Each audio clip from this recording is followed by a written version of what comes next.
Party का अपना निर्णय होता है किसको लड़ाएगी नहीं लड़ाएगी। दूसरी बात, जहाँ तक सीटों की बात है तो इन सीटों से हमेशा समाजवादी पार्टी ने कहीं ना कहीं पवार को सीट दी और जनता की भी यही मांग है। खुश है, तीनों सीटों पर जो प्रत्याशी लड़ रहे हैं लड़ेंगे भी और जीतेंगे भी। कहीं भी इंडिया गठबंधन की सरकार बनेगी तो पेपर लीक जैसी कहीं समस्या नहीं आने वाली। जिस तरीके से डिमोरलाइज्ड भारतीय जनता पार्टी है, ये दिखाता है कि पहले दूसरे चरण में बड़े अंतर से इंडिया गठबंधन जीतने वाला है।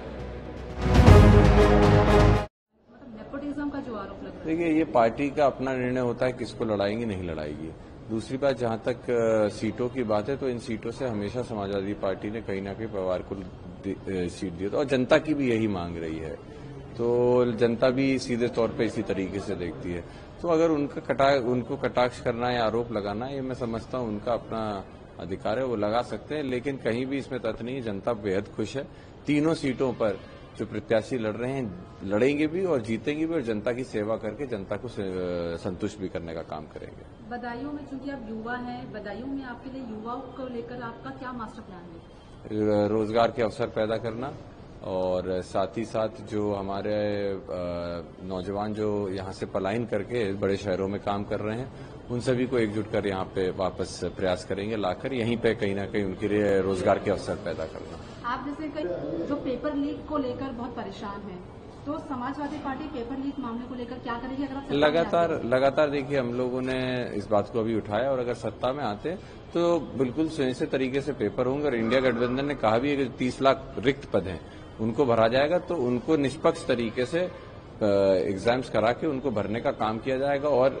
इस चीज का आपके माध्यम से विश्वास दिला दूं कि कहीं भी इंडिया गठबंधन की सरकार बनेगी तो पेपर लीक जैसी कहीं समस्या नहीं आने वाली। निष्पक्ष तरीके से सबका चयन होगा।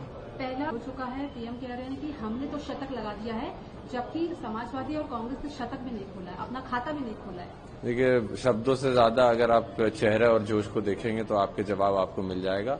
और निश्चित ही इस समय जिस तरीके से डिमोरलाइज्ड भारतीय जनता पार्टी है, ये दिखाता है कि पहले दूसरे चरण में बड़े अंतर से इंडिया गठबंधन जीतने वाला है।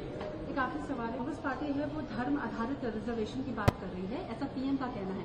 जो SC, ST, OBC का जो कोटा है वो कर्नाटक में, आंध्र प्रदेश में मुस्लिम को दिया जा रहा है, क्योंकि आप लोग भी यादव और मुस्लिम का ही समीकरण के ऊपर काम करते हैं। इसको कैसे समझ रहे हैं?